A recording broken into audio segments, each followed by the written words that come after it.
Hi, good afternoon to our viewers of ProsTalk. Welcome again to another session of Buildy's ProsTalk. So, ProsTalk po is a corporate social responsibility of Buildy, and we interview guests to talk about, construction, in a professional manner. And Buildy po is the one-stop shop for everyone that builds. So, if there is any requirement that you may have, Buildy is the site to go. Just type it on your computer or your phones or your tablets. It's www.buildy.com. Today po, we have a very special guest. We'll be joined by our own Philip de la Paz of Buildy, and we will, our guest for today, I think this is one of the first that we're featuring, OLA Interior Photography by Meliza Orbe. Hi, Melissa. Hi. Good afternoon.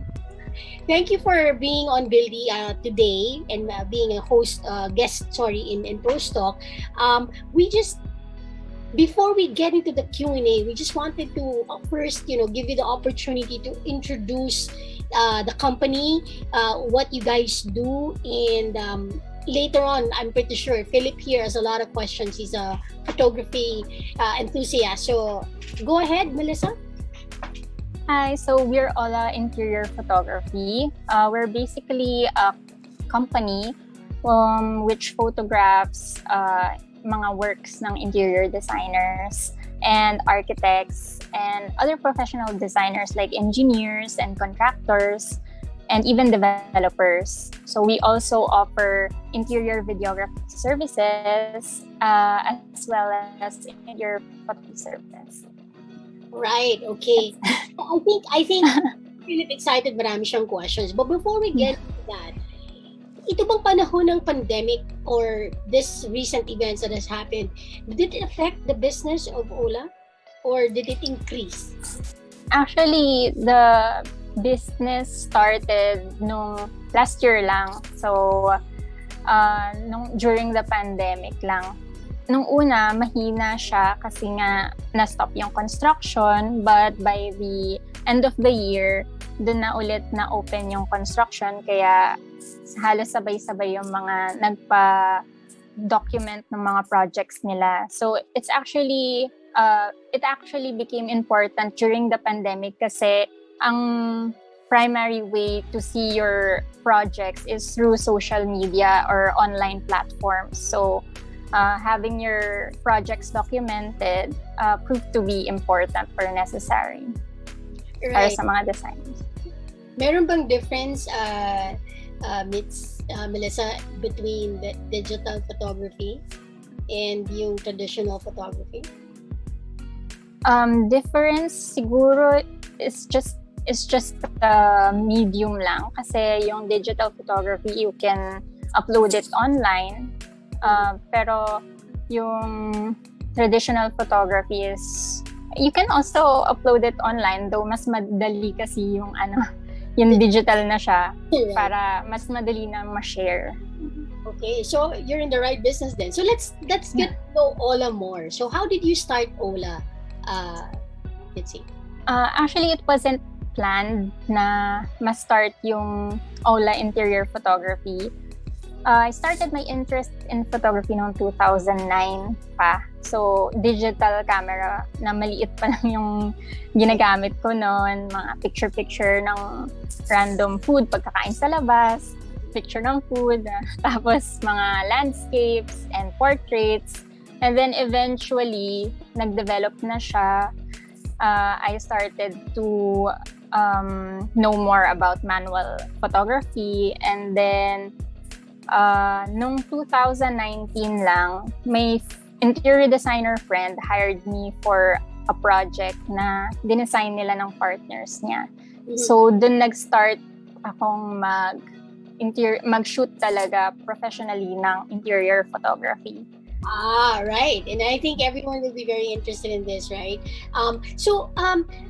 How long is OLA as a company been in the market now? Since last year lang ako nag-start set up ng Instagram page and Facebook page specifically for OLA Interior Photography. So it's been just more than a year. Okay, more than a year. But that's great because perfect timing, to your point. Everyone now's main source of information is online, digital. So perfect timing, I guess, right? Your debut project, Melissa, meron ka bang like, can you showcase a debut project? Like I can see your background. So I suppose that's an example of what you have done.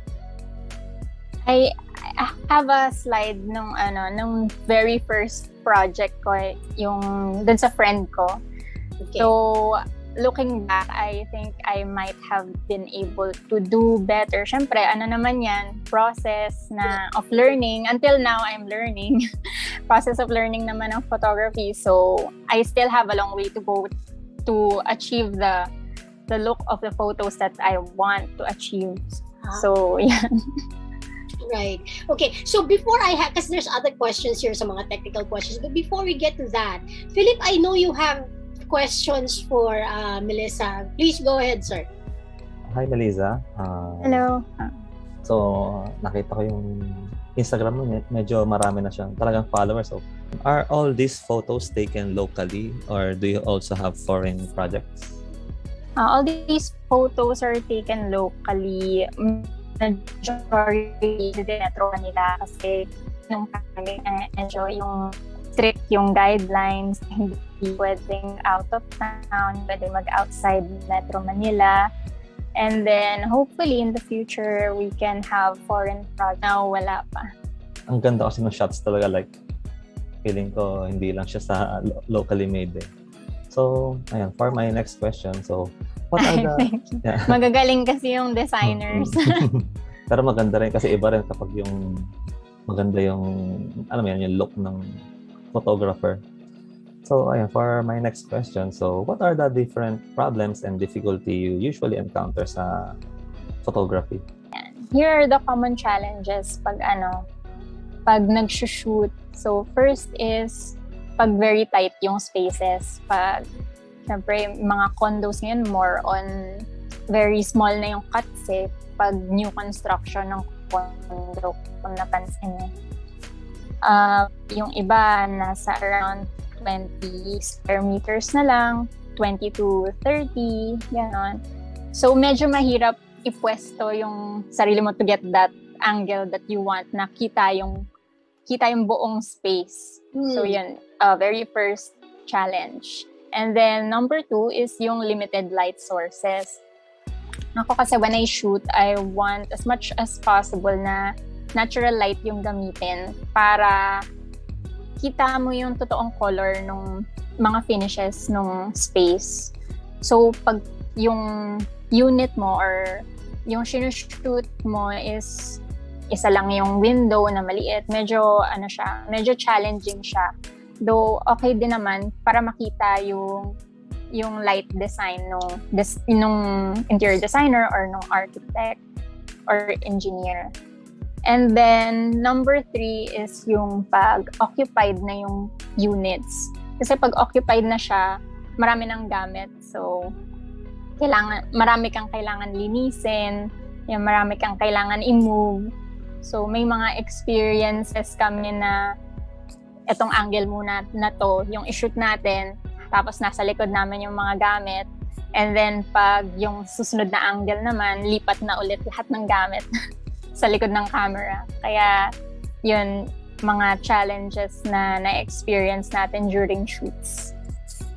So, yes. Ayun, I won't go through the details na, no? So I'll go to the next next question will be other than camera, so ano yung mga different investment for aspiring photographers, like for example yung reflectors or lighting or So ito ang mga ginagamit kong equipment as of now. Meron akong Fujifilm X-T2, a mirrorless camera, and then I use Fujinon 10 to 24mm f4 lens. That's a zoom lens. So, yan yung ginagamit ko for wide-angle shots. And then, yung Fujinon 35mm f2, yan yung ginagamit ko for detail or tight shots. And then of course, pinaka-importante is yung tripod. Kasi yan yung to get sharp photos, kailangan mo talaga yung tripod. Lalo na pag limited yung light source mo. Pag nilalaro mo yung exposure triangle kasi you'll have a long shutter speed. So pag wala kang tripod, magiging blurry yung photo mo. For lighting, actually I don't use lighting equipment for my photos kasi as much as possible I want the viewers to see yung totoong itsura ng unit when it's using its own light, and then pag natural light lang. Kasi pag may external lights ka na, parang mag-iiba yung, for me lang mag-iiba yung look. Yeah, it makes for an honest photograph, right? Yeah. For my last question, what are your advice for new photographers, mobile photographers, and aspiring photographers? Let's see here. So, as for the tips, I have here 4 tips. Number 1 is research. Siyempre, kailangan mo munang malaman yung mga basic photography lessons, yung exposure triangle, and other stuff about your camera na ginagamit mo. Dapat kabisado mo yan.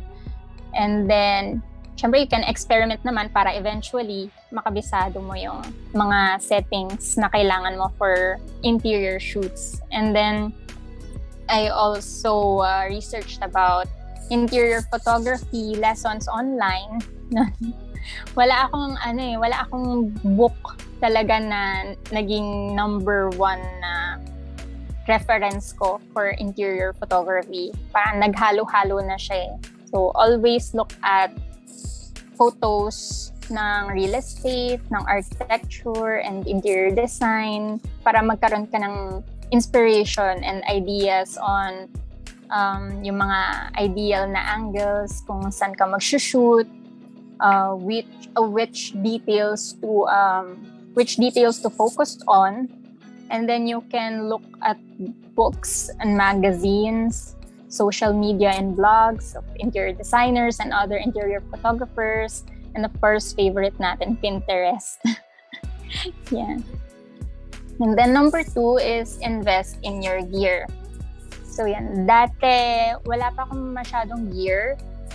So eventually lang, I think my clients then for trusting me kahit nung hindi pa masyadong flexible yung gear ko. So they trusted me naman with their projects.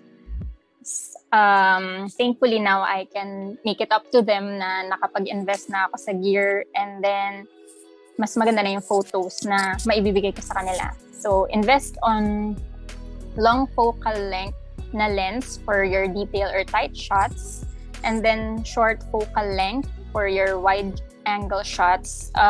Preferably at least 12 mm for wide angle shots. And then just put your work out there, post it on social media, make an online portfolio para makita din ng ibang designers yung mga work mo, so they can reach out to you or you can reach out to them. Then number 4 is just keep shooting. Take every opportunity to improve. Kasi dati parang nung nagsa-start pa lang ako, take lang ko ng pick ng projects basta may dumating. And to explore a lot of spaces para pag na-encounter mo ulit yung space na gano'n ng itsura, at least you know how to handle it. Yun.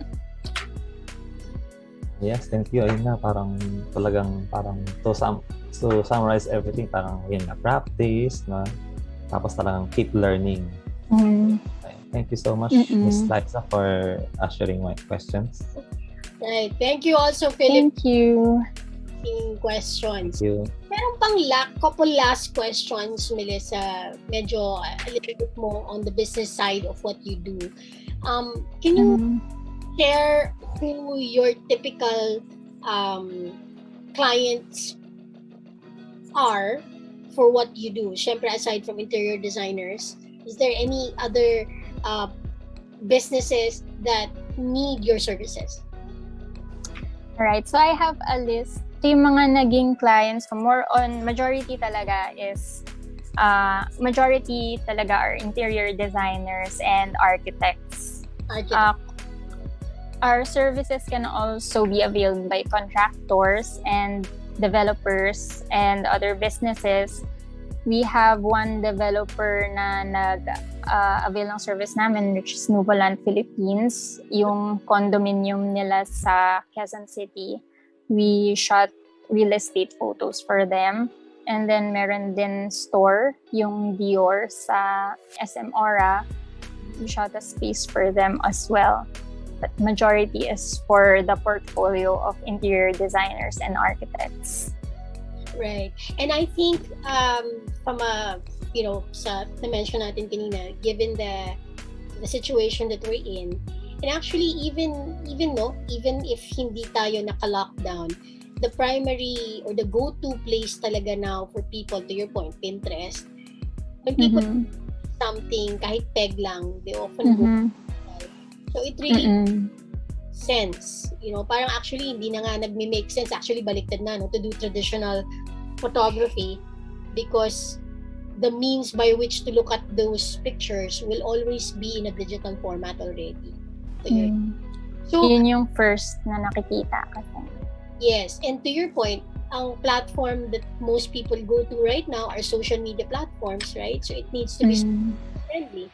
Otherwise, accessible, people will not invest the time to look at it. So for condominiums, for those that are selling real estate, they need to reach the target audience, and that would often be in a social media forum, right? So Melissa, for those that are watching na interesadong malaman more about your services, let's say pricing rates, of course you can't share that right now, but how do they get in touch with you? So you can just email me or message me on Instagram or Facebook, or pwede rin Viber. You can email me at lizaorbefoto@gmail.com or message me on Instagram at OLA.interiorphotog or facebook.com/OLA-interiorphotog.